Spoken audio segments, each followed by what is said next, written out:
eu hoje vou falar do alfabeto. De onde é que ele vem, a origem, porque é que ele foi feito dessa maneira, quem é que começou, quem é que copiou de quem e o que é que cada letra quer dizer. Bem-vindos de novo ao canal de Champar Segredos. Como vocês já sabem, todas as segundas-feiras estamos aqui prontos para ter novos conteúdos. E hoje vou-vos falar do alfabeto. Então, na escola, e principalmente no tempo quando agora a escola vai começar, ou alguns já começaram, é importante saber de onde é que vem o quê para não se enganarem e não serem enganados. Vamos começar pela base. Não foram os gregos, ok? Mesmo se é isso que vamos dizer na escola. Os romanos sabemos, claro, que não foram porque eles existiram depois dos gregos. Então, de onde é que os gregos se inspiraram? Normalmente os gregos inspiram sempre no Egito. Mas o Egito, como sabemos, eles tinham hieroglifos, o que faz a coisa muito mais difícil. Então, quem é que fez o primeiro alfabeto? Mas sim, eu posso vos dizer que foi no continente africano. E foram os fenícios. Os fenícios é um povo que nunca teve um reinado em si. Mas porquê? Porque tinham sempre guerra entre eles.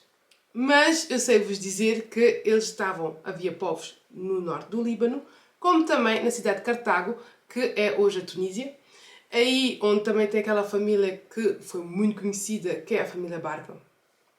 Mas não consegui encontrar em que ponto exatamente desses povos, em qual desses povos fenícios é que começaram a ter esse alfabeto, mas foi daí. E agora, para a outra parte, eu vou-vos explicar qual letra quer dizer o quê, qual é que era a ideia e como é que os gregos e os romanos mudaram para a maneira deles. E por isso falamos da maneira que falamos hoje. Ou utilizamos as letras da maneira que utilizamos hoje aqui no Ocidente. Porque há mais maneiras de escrever diferentes. Eu estou mesmo a falar do alfabeto A, B, C. Aleph, o boi, começou como a imagem da cabeça de um boi. Ele representa uma parada glutal antes de uma vogal. Os gregos, precisando de símbolos para as vogais, o usaram para o alfa. Os romanos o usaram como A. Bet, a casa, mas que representa o som H. Os gregos o chamaram de beta e ele foi transmitido aos romanos como B. Gimel, o camelo, os gregos o chamaram de gama e o transmitiram aos romanos como C. Estes, por sua vez, adicionaram uma barra curta a ele para que tenha também serviço como G. Dalet, a porta, pode ter sido originalmente um peixe. Os gregos transformaram em delta e o transmitiram aos romanos como D. Ré pode ter sido o significado janela. Os gregos o usaram para a vogal epsilon. Os romanos usaram como E. O gancho pode originalmente ter representado uma maçã. Os gregos tinham uma segunda versão Y, os romanos usaram uma versão de Y para V, que mais tarde também seria escrita como U, e depois adotaram a forma grega como Y. Zain pode ter significado de espada ou algum outro tipo de arma. Os gregos usaram para zeta. Os romanos só o adotaram mais tarde como Z. Het, a cerca. Os gregos o usaram para a vogal eta, mas os romanos o usaram como H. Tet pode ter sido representado originalmente como um fuso. Os gregos o usaram para teta, mas os romanos, que não tinham o som TH, o deixaram de lado. Yodi, a mão começou com uma representação do braço inteiro. Os gregos usaram uma versão altamente simplificada para iota. Os romanos o usaram como I e mais tarde adicionaram uma variação para J. Kappa, o oco ou a palma da mão, foi adotado pelos gregos para kappa e transmitido aos romanos como K. Lamet começou como uma imagem de um bastão de boi ou aguilhão. Os gregos o usaram como lambda. Os romanos o transformaram em L.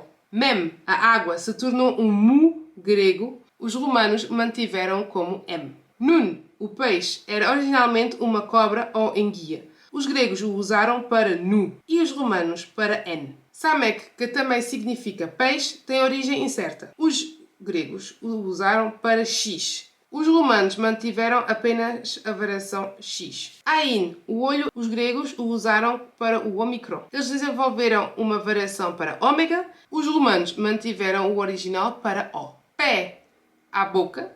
pode ter representado originalmente um canto. Os gregos o utilizaram para pi. Os romanos fecharam um lado e o transformaram em pi. Cope, o macaco, pode ter sido originalmente um nó. Os gregos o usaram apenas para o número 90 e os romanos utilizaram-o como sendo o cu. Res, a cabeça foi utilizada pelos gregos para ró. Os romanos adicionaram uma linha para diferenciá-la do seu P e transformar em R. Shin, o dente, pode ter representado originalmente um arco. Os gregos o usaram de lado para... Os romanos arrondaram-no para fazer S. Tau, a marca, foi utilizada pelos gregos como tau. Os romanos o usaram como T. Encontraram todas as letras do alfabeto ou ainda falta uma? Acho que ainda falta a letra Z. A letra Z simplesmente não estava no alfabeto latim porque eles não tinham nenhuma palavra que se comparasse. E só nos anos depois, mais tarde, as civilizações depois dos romanos, é que adotaram a letra Z. Vocês sabiam qual é que era a origem de cada letra antes de ver este vídeo? Será que vocês aprenderam alguma coisa com este vídeo? Isto foi uma forma de se comunicar. Claro, há muitas mais línguas e eu vou fazer um vídeo depois deste aqui onde vai explicar quais são as línguas e de onde é que vêm as línguas que se falam no continente africano. Porque muitas pessoas param e pensam só nas línguas gregas e nas línguas latins, mas temos outros tipos de línguas também. Mas isso vai ser no próximo vídeo, por isso fiquem atentos. Se não estão subscritos, já sabem o que fazer, é tocar naquele botão e tocar no sininho, segunda-feiras, vocês já sabem. Estamos aqui para falar de um novo tema e o próximo vídeo, já sabem, vamos falar da origem das línguas. Eu já me despeço, até a próxima.